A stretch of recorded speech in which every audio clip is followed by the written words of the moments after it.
This is Geek News Central. My name is Todd Cochran, coming to you as live as it can be from Honolulu, Hawaii, overlooking Greater Oahu.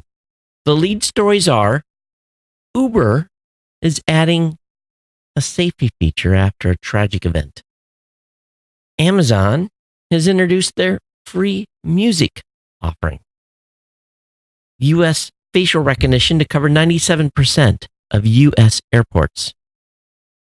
And Facebook may have stolen your contact list. I want to welcome you to episode 1362 of the Geek News Central podcast for Thursday, April 18th. The show is sponsored in part by GoDaddy.com. And listeners just like you, great deals from GoDaddy can be found at geeknewscentral.com/GoDaddy. You too can support this show today at geeknewscentral.com/insider by simply becoming an insider. We want to welcome all the new listeners and of course, all the longtime subscribers of the show and those of you that are part of the Ohana. Thank you so much. For those of you that are brand new, just take a few moments, get over to geeknewscentral.com, visit the website, check everything out. When you're over there, subscribe to the show. Be there, Apple Podcasts on Android via email, Google Podcasts, Stitcher, TuneIn, Spotify, or just use the standard RSS feed. You find those selections on the right-hand column of the geeknewscentral.com website. While you're on the website, we want you to subscribe to the newsletter. Of course, that's going to be a great way to stay abreast of everything that's going on with the show and get the show announcement immediately upon completion and publication of the episode. Of course, you can watch this show on your Apple TV. You can listen on blueberry.com. You can listen on your smart home device by using the keyword to make that device come alive and say, play the podcast Geek News Central. We are live at live.geeknewscentral.com. Of course, we're on YouTube as well. That's a great place to check us out. Get us out on YouTube. You can check us out on Facebook, Twitter, Twitch, or Mixer. And of course, tonight, things were not quite working the well. I think some of our authentications ran out, so I hit the start button and things didn't start. But we're live tonight. Join our chat room at geeknews.chat. That's a Mastodon chat server. Jump on there, become part of the Ohana, say hello to the fellow geekers. And of course, you can join our Slack channel as well by sending me an email and say, hey, here's my email address. Throw me into the Slack channel. Of course, you can contact me via email, geeknews@gmail.com, geeknews@gmail.com, and of course, at Geek News on Twitter. So that's a great way to stay connected with me and follow me on Facebook as well. Partner shows include the GNC Week in Review, the Gadget Professor, the Pro Gear site, the New Media Show, and the Podcast Legend Show, all linked at geeknewscentral.com. I've got a little bit of a audio number tonight. And I don't know if the cats have been in here, but my audio is booming. So I just cranked it back a little bit. Had to reach back there and turn it down. It's still high. So I don't know what's going on. But everyone, thanks for being here. Thanks for being part of the family here. And of course, you can pick up Ohana gear at cafepress.com/Ohana store. This is the longest running continuous podcast with a single sponsor, and that is our good friends over at GoDaddy.com. And we want you to check GoDaddy out by visiting geeknewscentral.com/GoDaddy. On that site, you're going to find, or on that page, you're going to find all my offers. 30% off new product purchases at 99cent.com, $1 a month economy hosting with a free domain, or $1 a month managed WordPress hosting for the first year with a free domain. And of course, we've got that 1 month free trial of GoDaddy Website Builder, your choice of personal, business, or business plus plans. So this is the way you do it, folks. You just go over to geeknewscentral.com/GoDaddy. When you're over on the page, click on the link to lock in the savings or grab the promo code and cut and paste and use it at checkout. That way you're guaranteed to use my code when you're shopping at GoDaddy. That is really, really critical. Now, as a reminder, these promo codes keep this podcast online and my independent writing team employed and paid. You're supporting a small team of independent content creators. By using one of our promo codes, you support is in that effort. I want to thank you for your support. Share these codes with your friends, family members, people that you know. Subscribe to the podcast and get all the latest tech news. And of course, utilize the GoDaddy promo codes to do your own online website and get you started.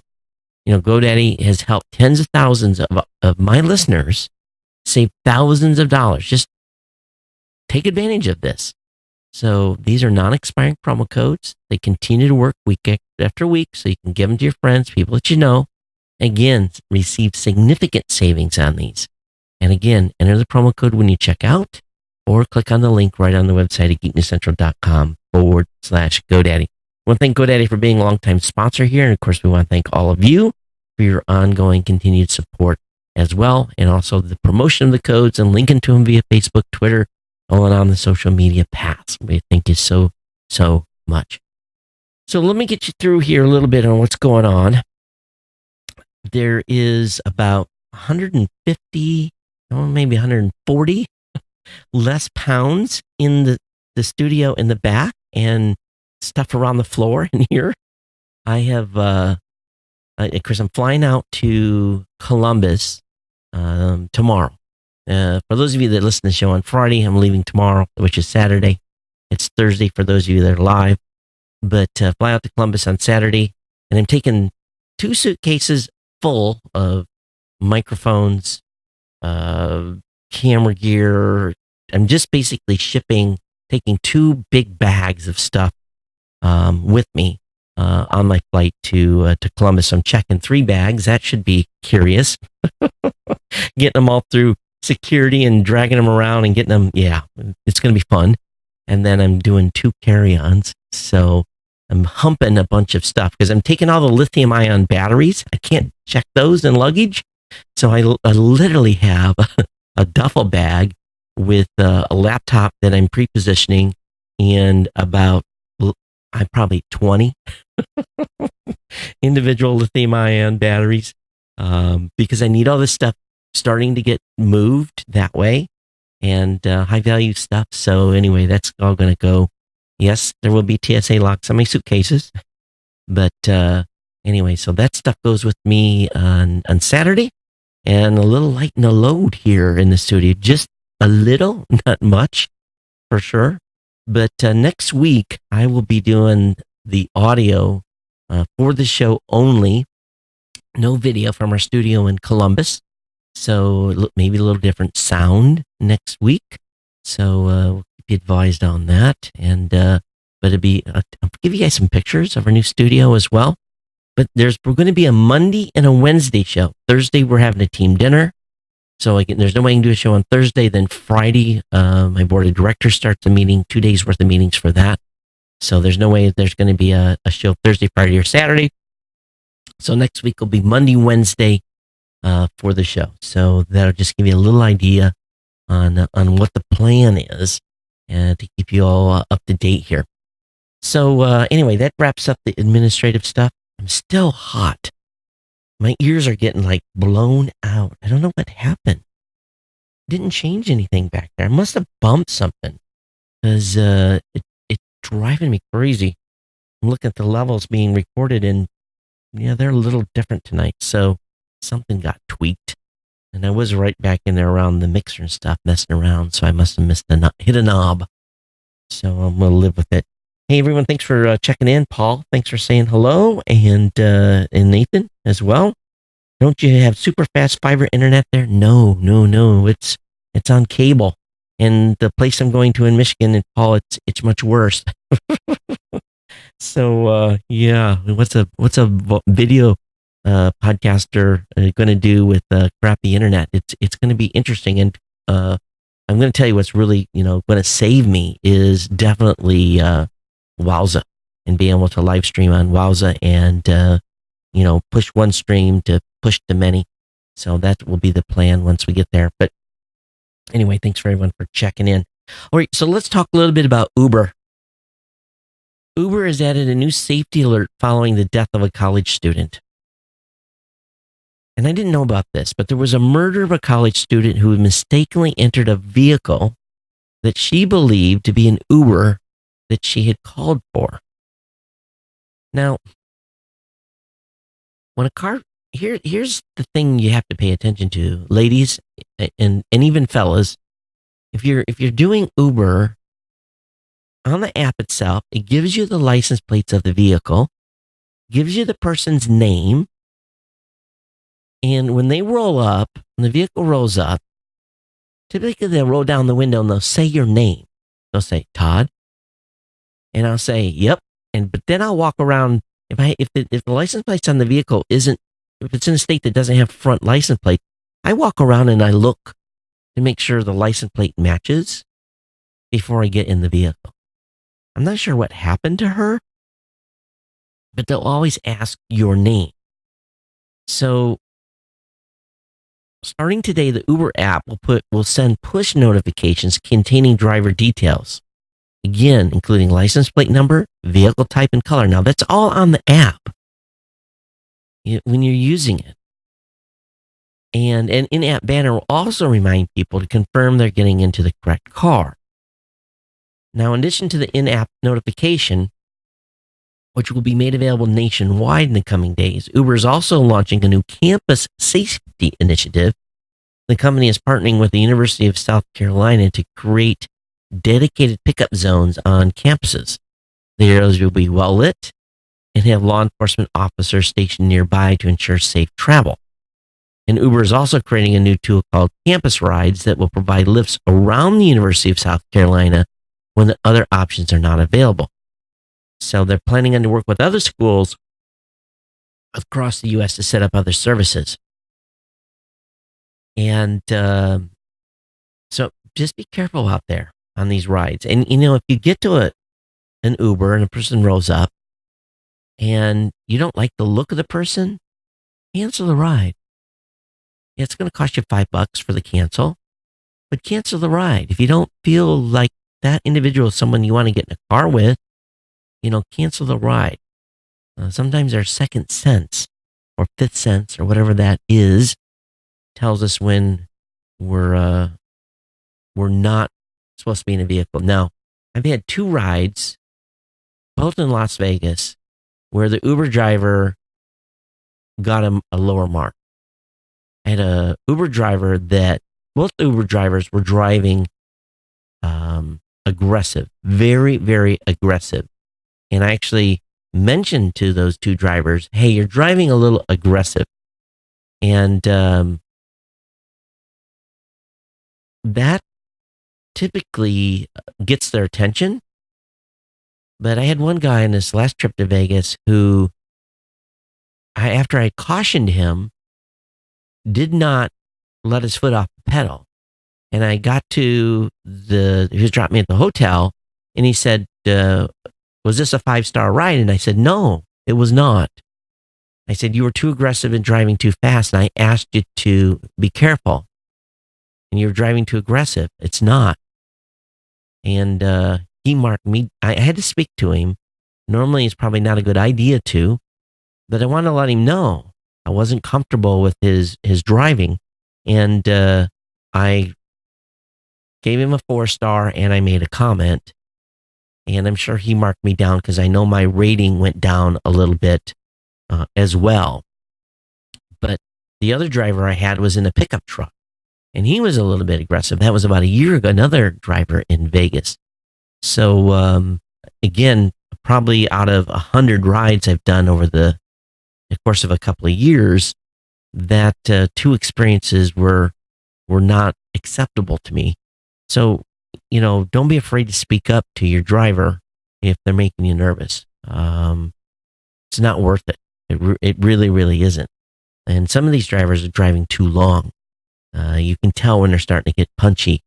But when a guy gets on an expressway and he puts the accelerator all the way down to the firewall and to get moving, and is aggressively changing lanes, that's not a vehicle I want to be in, to be honest with you.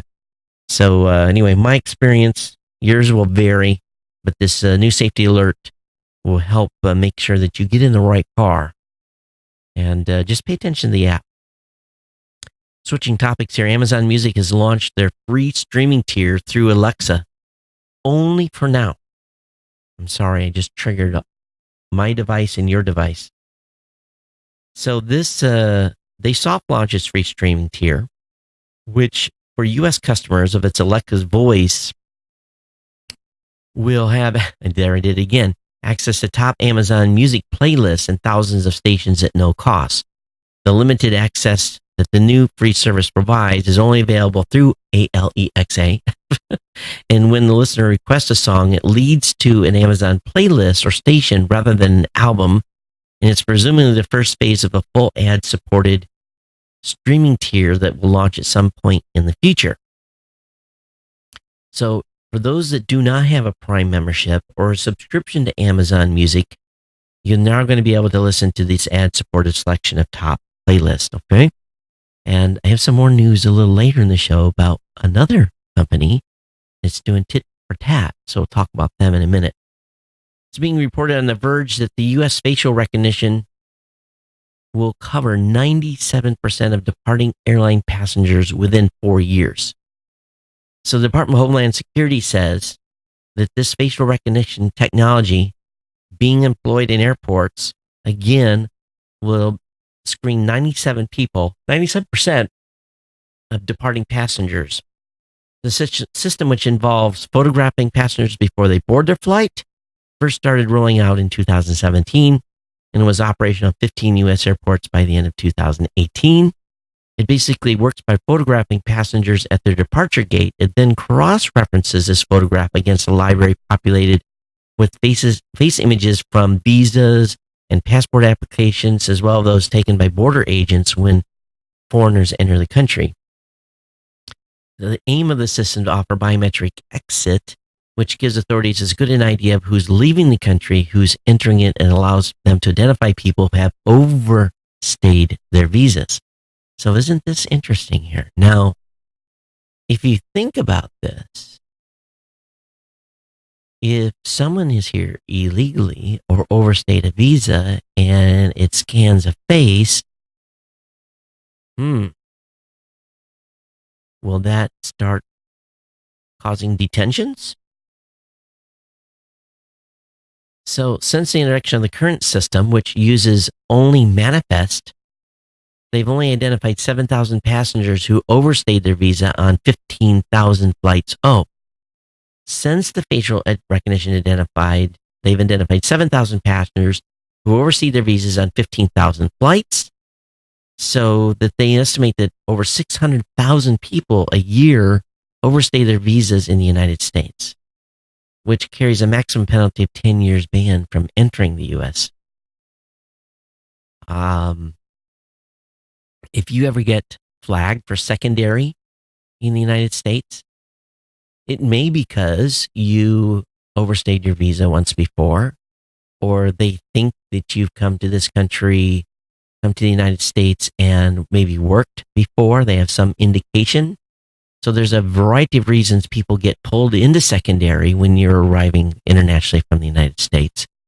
And it's usually going to involve an interview with an immigration agent or two. And typically they'll know something about you and why you're being detained. I don't think they actually call it detainment, but your secondary screening.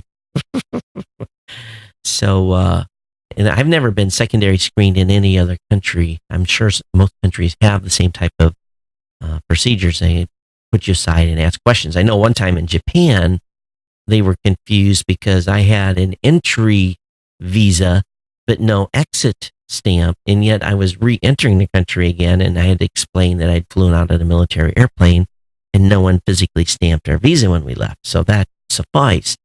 But that threw the immigration officer for a little bit of a loop. And he just did a double stamp in my passport and made a note. So what do you think about this facial recognition? It's an interesting move. I don't know why they don't use it for check-in and everything else. Maybe they do.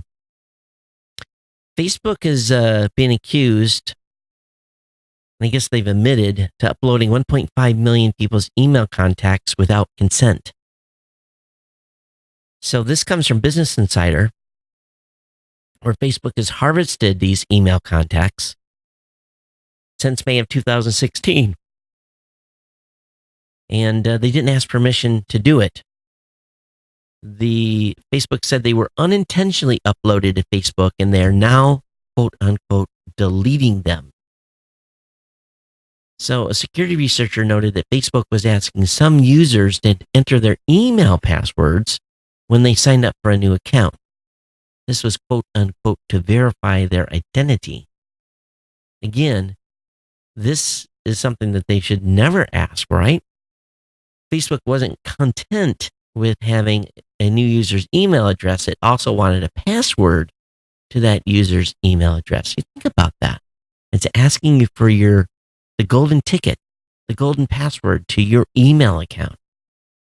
And it's kind of a moment. Why would they do that? Do any of you remember being asked for your email password when you signed up for Facebook? Not your Facebook password, but your email password. I think that would have set off red bells to me in a big, big way. Huawei is thanking the U.S. for raising 5G awareness by banning telecom kit giant wear. Huawei's top brass took to the stage in Singapore, Shenzhen, this week to insist that everything was fine. And the company's fine and dandy in the company, despite the shrieking from U.S. lawmakers. In front of an audience of 750, Deputy Chairman Ken Hu described 2018 as an eventful year for the company and thanked the assembled media for paying so much attention to the Chinese outfit. So they're doing a little tongue-in-cheek. He says it'll be interesting to see how Hu describes 2019. The U.S. has ramped up the rhetoric by threatening its pals, being other countries, with a withdrawal of security cooperation if they buy hardware from the company. And the UK's Huawei Cybersecurity Evaluation Center gave the company a good kicking over recently with some, basically about their coding practices.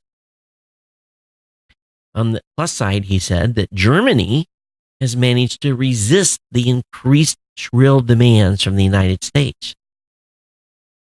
So, I guess if you live in Germany and you're listening to this show, some of your content, some of your data, some of your 5G might be going through Huawei's gear. I still have a big issue with this company personally as well. So, but they're being a little tongue-in-cheek here. And, but hey, if there's a problem, they need to fix it. There's a new iPhone rumor suggesting in 2019 the true depth cameras will support 12 megapixel. And that's a major jump from the current model's 7 megapixel front-facing array. And with everyone taking selfies, the front-facing camera continues to be utilized a lot more. But Apple analyst Ming-Chi Hu, who has a good track record with these type of predictions, has released a new report, again, saying that the iPhone will have a 12 megapixel front-facing camera. If, again, this would be a big jump. So he also reiterates that two of Apple's forthcoming phones, the successor to the iPhone XS and the XS Max, will feature a trio of rear-facing cameras, but has no new details about them. And except that the sensor is going to get bigger. There may be as many as 3 lenses. So we'll see about this. And it's way early. This is one of the first predictions we've seen on the forthcoming phone. Sesame Street has invaded Game of Thrones. And they've done a little parody video. I think it's cute. It's titled Sesame Street Respect is Coming. Not Winter is Coming. Respect is Coming. And it brings together Cersei and Tyrone and Elmo to resolve a tense scene. So there's several of these videos. I think you'll get a kick out of them from the Sesame Street crew. At the same time, the HBO folks are not as happy with the president in his Game and Thrones inspired tweets. One of the tweets the president made was no collusion, no obstruction for the haters and the radical left Democrats. Game over, and it's a picture of looks like winter's coming, and then some other things. So anyway, it's so HBO wasn't really happy about him theming his tweets and using an image that kind of looked like Game of Thrones. So it is what it is. The White House will not share data on whether it interfered in the AT&T merger review. The late 2017 Department of Justice announcement that it would be suing to stop AT&T's $86 billion merger with Time Warner turned more than a few heads. We talked about it on this show. While the DOJ insisted the move was driven entirely by an interest in protecting consumers, the decision was utterly discordant with the Trump administration, often facts optional assault on the consumer protections that had bipartisan support. Ranging from net neutrality to basic environmental protections. Of course, the DOJ's sudden concern about the impact of media consolidation was in stark contrast to Trump's FCC, where they were demolishing decades-old media consolidation rules. So, according to executives that they spoke, the theory is that Murdoch privately encouraged Trump to scuttle the deal as a revenge for Time Warner's rejecting Murdoch's $80 billion takeover in 2014. But that is yet to be determined, and I guess they have some Freedom of Information Act requests out and so forth. But see if there's anything else here. Anyway, a lot of juxtaposition on this, and wondering why there was such a move by the DOJ. But anyway, that's over on Tech Dirt. I'll have a link up in the show notes. You guys can go through the whole article and read the hypothesis of why the White House may have wanted to spike the deal with AT&T and Time Warner. Every once in a while, I see something and I scratch my head a little bit. And today is one of those days. Imagine having an extra $2,800 laying around, and you decide to buy an emulator of some of the retro games that are around.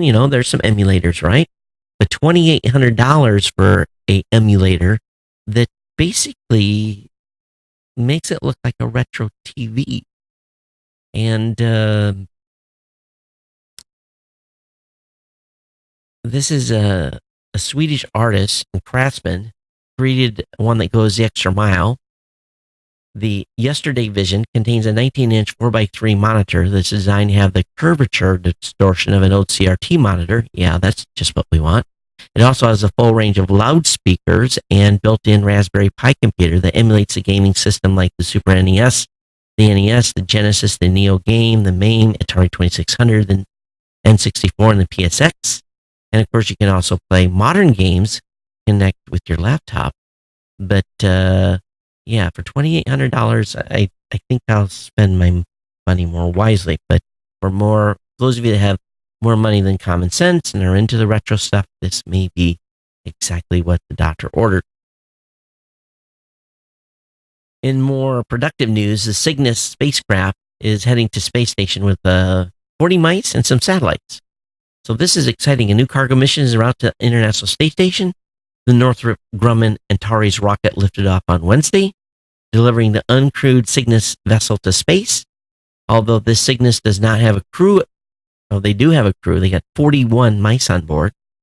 Now, you may be familiar with Antares rocket and Cygnus spacecraft from 2014 that resulted in an explosion when the Orbital ATK was an independent company. Now that's part of Northrop Grumman. They've had about, how many launches they've had? Quite a few. Well, they haven't had any major incidents since 2014. So the 40 mice strapped to the rocket made it safe to the International Space Station. And there's some mini satellites and other stuff up there. So they're going to be doing some long-term testing with this particular module. It'll be at the International Space Station for about 90 days.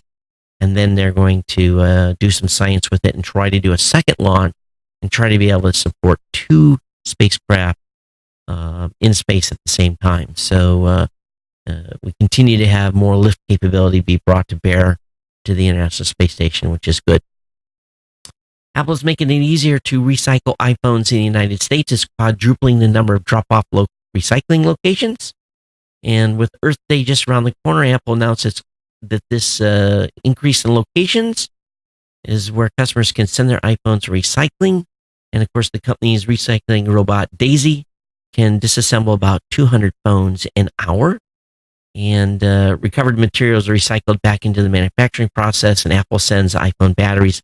Daisy removes to select manufacturing sites, and the cobalt is recovered, combined with scrap, and used to make new batteries. And that's creating a closed loop, and it could address some of the supply and ethical concerns around key battery materials. And beginning this year, Apple will start recovering the aluminum and remelt it into its MacBook Air enclosures. Already recycled aluminum is in the MacBook Air and MacBook Mini, and which is almost half the carbon footprint of those devices. So I've got all my old iPhones basically in a box, and I'm going to make some sort of display out of them. I may be missing 1 or 2. I'm sure I'll pay a premium to go out and find. I don't care if it's a dead phone, but I'm going to build some sort of display if I get some time. That's a project. And to show the progression of where we've come, or where we've been, and where where we are, and potentially where we're going. So I have all my phones. Nothing has been turned in. Amazon. Well, we talked about the Amazon free music, but Google announces an official YouTube app to launch on the Fire TV. So this is pretty exciting. So there's been a little bit of a spat with Amazon over the YouTube app, but the 2 companies will launch the official YouTube app on Amazon Fire TV and Fire TV Edition smart TVs as well. So this has been a long time coming. So we'll see that at some point here in the near future. Netflix, they're going to invest up to $100 million in a New York City production hub, and quote unquote, they're going where the talent is. So Netflix films many of its productions in New York. So it only makes sense to have a large presence there.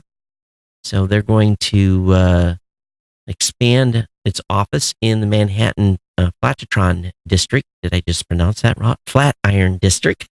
Is to create hundreds of jobs, including 127 executive marketing and production development roles, and should foster about $100 million in investment, according to Governor Cuomo. The sound stages will also have the capacity for thousands of jobs, although that's likely to vary based on what's in production at any given time. The state is offering Amazon and Netflix up to $4 million in tax credits over 10 years. All those are contingent on Netflix's ability to create both the 127 promised office jobs and keep the 32 existing positions. So Netflix continues to grow. Facebook, for those of you that live in the UK, Facebook has banned 12 dangerous British far-right groups and individuals. So I'm not familiar with any of these groups, and maybe some of our UK listeners can help us. So in total, 12 people and groups were outlawed by the social network, including the British National Party, BNP, and its president, Nick Griffin, Britain First, the English Defence League, Knights Templar International, and the National Front.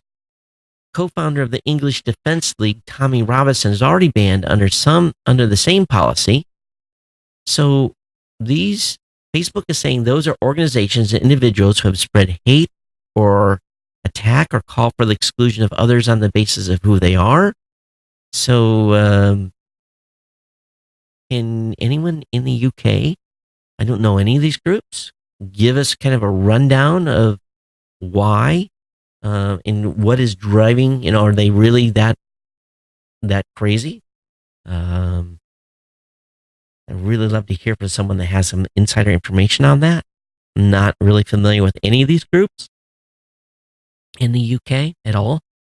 So I'd love to get a local jive on this. So drop me a note, geeknews@gmail.com, if you will. Apple's keyboard, the butterfly keyboard is in the news a lot. And the PC World folks says, here's how to fix Apple's butterfly keyboard problem, quote unquote, buy a PC. So if you finally had enough of your Apple butterfly keyboard problem, they are listing 5 PCs that can replace your MacBook. It starts out with the HP Spectre X360, the Dell XPS 13, which is, in my opinion, a winner, the Microsoft Surface Laptop 2, the Microsoft Surface Pro 6, and the Huawei MateBook X Pro. So there's a few laptops, Windows laptops, that may get you out of this quandary that you may be in. And then the folks at theoutline.com is basically saying that Apple owes everyone an apology, and it should start with the author of the article specifically. So it's, again, a big slam on the butterfly keyboard design, and talks about a 2017 MacBook Pro that had to be returned and went through the process of having the keyboard replaced because of this issue.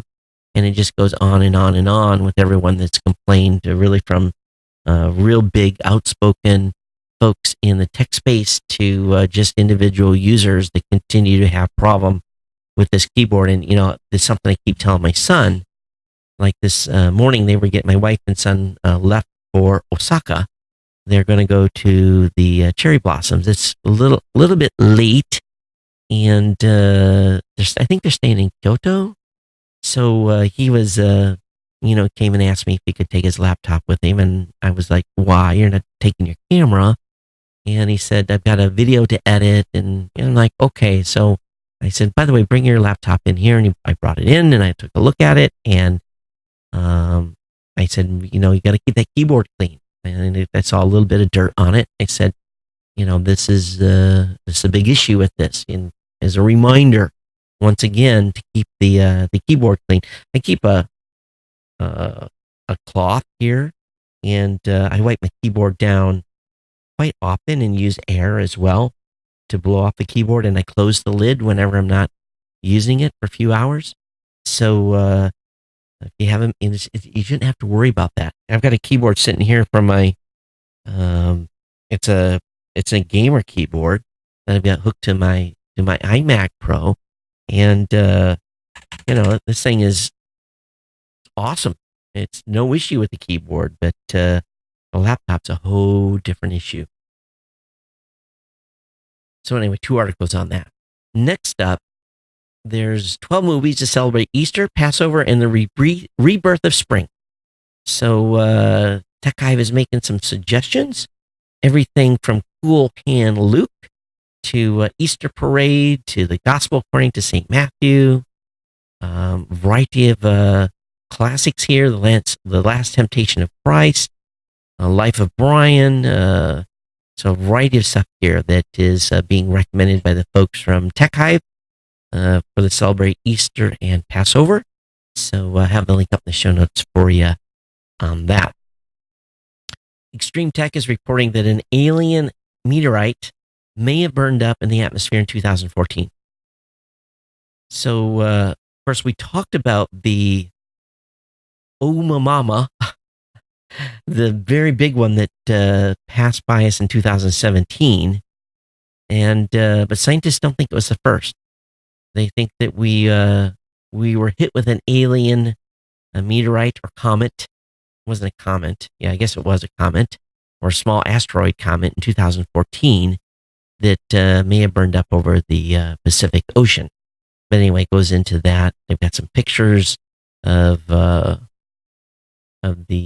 one that happened in 2014 and the reasons behind how they think this may have actually been one from beyond our solar system. So I don't know how the scientists figured this out, to be honest with you, but kind of a cool read. Any of you using BlackBerry Messenger? Well, it's going to shut down in May. The consumer version of the app is closing its digital doors. MTech, the company BlackBerry partnered with in 2016 to run the consumer version of the messaging app, on Thursday said the technology industry is very fluid, and despite substantial efforts, users have moved on to other platforms. You think? So anyway, BlackBerry Messenger to shut down in May of 2016. Now, I talked about earlier in the show how Amazon had offered their free music through Alexa. Well, guess what? YouTube is now providing free music on Google Home speakers. So listening to music on your Google Home speaker right out of the box seems to be good to be true. Starting today, YouTube Music is offering a free ad-supported experience from Google Home speaker. If you need a groove to get you ready for a night out, you say, hey, Google. I think I have an extra O in there. Play Latin vibes, and it'll do that. So, second offer of free music via YouTube Music. So the game continues to heat up in the music business. Talked about the iPhones being recycled. The folks that seen that have a great article about their secretive lab where they do all this recycling and tear down phones. I'll have the link up in the show notes for you on that. Today, Pinterest did their initial public offering, and they introduced the stock on the New York Stock Exchange under the ticker PINS, debuting at $23.75, up 25% from its IPO. And of course, the social media company is popular with moms, according to its IPO prospects. And the stock follows Lyft and PagerDuty and debuts on the same day as Zoom and a wave of tech IPOs. So the bump pushed Pinterest market cap above $12 billion after it was initially priced at $19 per share. So the stock again climbed to 28.4%. And so now the market cap is sitting at a cool $13 billion. Congratulations to those of you that held a little Pinterest stock. A new service that I found today is very interesting. Now, my new roof is on. It's finished. The contract, I got home from being out running some errands. The contractor was just wrapping up. And we went up on the roof, and I walked through, and he showed me all the stuff that they'd done. And we've even got now some ventilation going from our crawl space, and everything looks beautiful. The roof is fantastic. I'm very, very pleased with the outcome. And I got some little handyman stuff here that I need done that I just haven't been able to find handyman. So I had told him about this before. I said, please, if you've got some time, I want to get this taken care of because I've got a support beam that's sitting on top of a metal structure that's rusting away and needs to be changed out. But anyway, it's just irritating me that I have a very hard time finding handymen that I can just pay to do some jobs. Well, homeowners spend of upwards of $300 billion annually on home repairs and maintenance. It's a huge sum that often comes with another more hidden cost, the stress of finding reliable tradespeople, managing those jobs, and in a worst case scenario, picking up the pieces if things go wrong. I'm very excited. There's a new startup called Super, and they built what it believes is a fix for that problem, a subscription service for maintenance and repair services for your property. Today, it's announcing a Series B of $20 million to continue scaling the business across the United States after growing its business 400% each year for the past 2 years. So I didn't even hear about this. And basically, you pay them in tiers, $20, $60, or $90 per month. And then they come through and service appliances. They do some insurance on some stuff that you've got in your house. They've got ability to have someone come and do some repairs. It's all part of the subscription service. And to me, I'm like, we're keeping the house. Choco's staying here. My daughter and I got a story about my daughter. I don't think I've told you guys yet. I'll do that in the next show. So anyway, long story short, keeping the house. I'm not going to be here all the time, but and I'm not that handy to begin with. So I thought, wow, this might be a way to have someone we can call on demand to come in and do some stuff that I would normally do in my limited capacity to fix stuff. So very, very excited about this company called Super. And it's hello, HELLO, super.com. So I'll try to find more information about this, see if it's available here in Hawaii. But they've got a very wide range of investors. But anyway, so this might be a way to take care of things and have basically someone on call. And I'll have to look into what the limitations are and blah, blah, blah. But hellosuper.com. So if anybody's used this, I would really like to know about it for sure. All right, kind of a short show tonight. I want to thank everyone for tuning in. And I don't think we've had any emails come in. Let me look here. Bada bing, bada boom. No new emails. So I didn't trigger anybody on the last show. That's okay. And I'm triggered myself tonight because I'm blowing my eardrums out. And of course, we had some people live watch us tonight. Thanks for the folks that checked in live. I definitely appreciate that. So everyone, thanks for being here. Thanks for being part of the Ohana, being part of the family here of listeners. And I'll be back with you on Monday and from Columbus, Ohio, audio only next week from our studios there. And I'll talk about our studio. And if I'll remember correctly, I will share with you some drama that has occurred here in the Cochran household. My wife listened to the show. She's probably going to shoot me when I share this information. But we're all about full disclosure here, right? So, yeah, exciting tidbits to come. Nothing terrible, but it's been an interesting couple of weeks. So everyone, thanks for being here. Thanks for being part of the family. We'll see you next time here on the Geek News Central podcast. Everyone take care. Aloha.